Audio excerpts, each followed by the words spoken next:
Hello and welcome back to the Creating Value in Schools podcast with me, Liz Worthen, where we explore ways to work more sustainably in schools.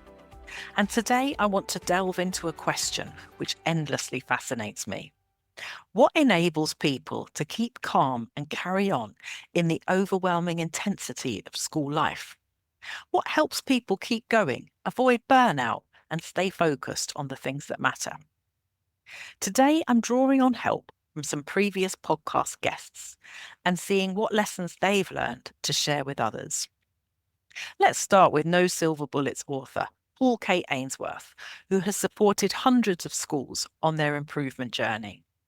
He's a fan of Simon Sinek's Golden Circle, the three-step process that moves you from thinking about why to how and what. But as Paul says, it all starts with why. So, as the book says, start with the why. So, why are you trying to do what you do?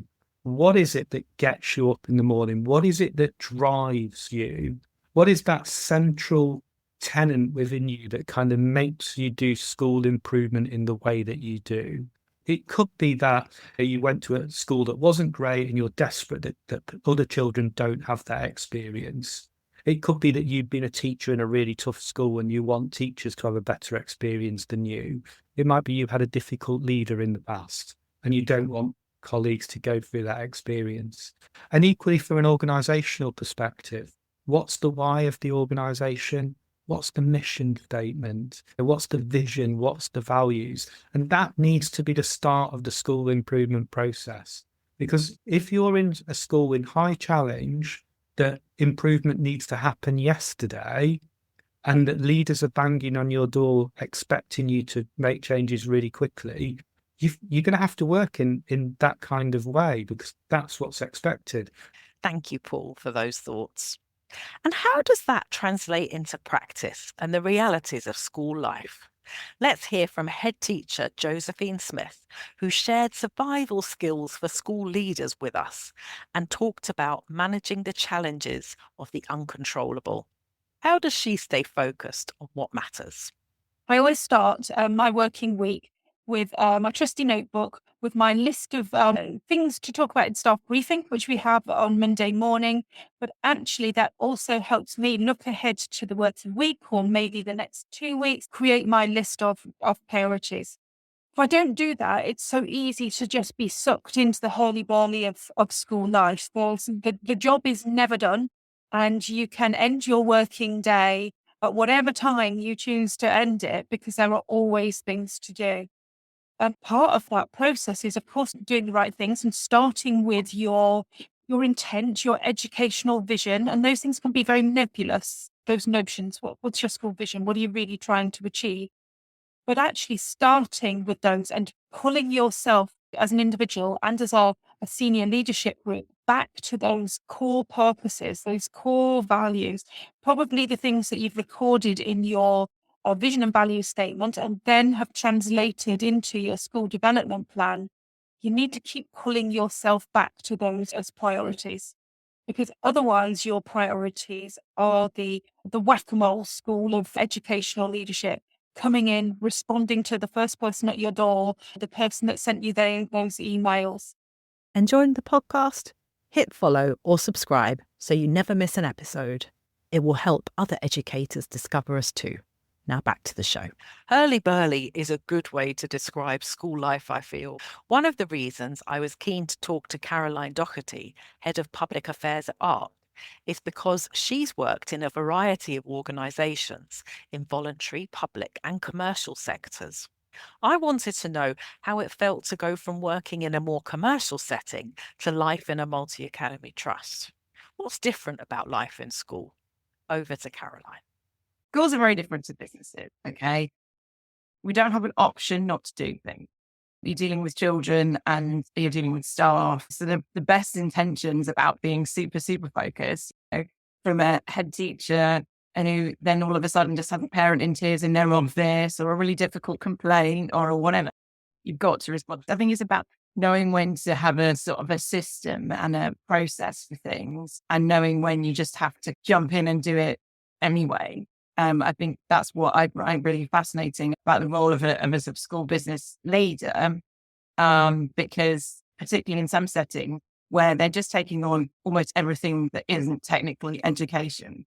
And you could be 1 minute dealing with millions in your management accounts, and the next moment, a bit of the roof has fallen to the playground or something like that. And you're just going to have to get out there and you're going to have to sort it out. And I think what causes a lot of stress and anxiety sometimes can be people doing things that they passionately feel are not their jobs, or going, I haven't done X or Y because I've done this thing. And that's somehow a personal failure. I think you have to embrace the variety and the nature of it and go, that definitely needs doing. Like, I had to put some tape up and get kids away from the roof or whatever it was. So it's your job. Embrace the variety, I think, is a great way to go. The unexpected will happen and you can't always control things. But what you might be able to do is to reframe that problem or unwanted event as a creative challenge. It is okay for leaders to get creative. Let's hear from head teacher Jo Smith again, who shared a situation that I'm sure will resonate with many: the unexpected resignation. Currently, we're 2 weeks into this academic year, and I've had 2 resignations from staff already. You can have job descriptions and school details ready to go at the start of the year in anticipation of somebody, a role needing to be advertised. But in reality, for a short time, you might need to be creative. And I think that one of the traits or the areas of the job that I actually enjoy most as a school leader is that kind of creativity and uncontrollable. It's tricky. It's difficult. There's going to be a gap in provision, probably in my school, in those 2 roles. But the creativity that's needed to, I suppose, work around that problem is something that if you're a school leader, you can embrace and you can enjoy and you can thrive on. And your mindset can tell you that's actually an interesting challenge rather than a problem. Then I suppose that's a good way to go. So we thought about why, setting priorities, and accepting that in school, things will always happen. Sometimes you've just got to go with it or even see the potential for creative thinking. But let's consider another vital ingredient for survival: rest. Taking a break is okay. Having time to relax, recharge, and restore is essential, whatever your role. You might have different ways of doing it. Jo likes to get out on her paddleboard, for example. And education and mental health consultant Nicola Harvey gave us more to think about in our discussion about avoiding burnout. Over to Nicola. Dr. Chandra Daunton Smith wrote a book called Sacred Rest. And within this, she highlighted 7 areas of rest. And often when we think, particularly if we're in the teaching profession, we feel guilty for having a break, for having a rest. But Dr. Chandra said rest is a form of resistance. Rest is really important for our emotional health and well-being. Rest should be normalized, not just when it's school holidays, but mapping out our days, going, okay, I'm working from this time to this time. What am I going to do before work? What am I going to do after work? How can I embody rest into my daily life? But her 7 forms of rest are physical. So this is obviously like resting the body, being in that state of pause and easing. We've got mental. And again, when we are working in school environments, our minds are so busy, we're on the go. So having things that you can just offload, whether it's journaling or talking to a friend or just letting go. So really, really important. We've got emotional as well. And I spoke about that within the PERMA model, having a way of regulating your emotions and really recognizing those. She's also got social rest, which I really like. And I think it just acknowledges this sense of having a balance between me time, but also connecting with others that you'll have good sort of positive relationships with. Sensory is the next one. And sensory is, I love sensory because often, again, coming from a special educational needs background, we had these like sensory toolkits and things that I'd use with the kids. But how often as adults do we go, gosh, I'm so overstimulated? The last 2, so we've got creative rest. And creative rest could be a form of art therapy, could be whatever you like, doodling. It could just be taking a break completely from being creative, but finding a way to be creative in a way that works for you. Because again, this will ignite parts of the brain to help you rest. And then last is spiritual.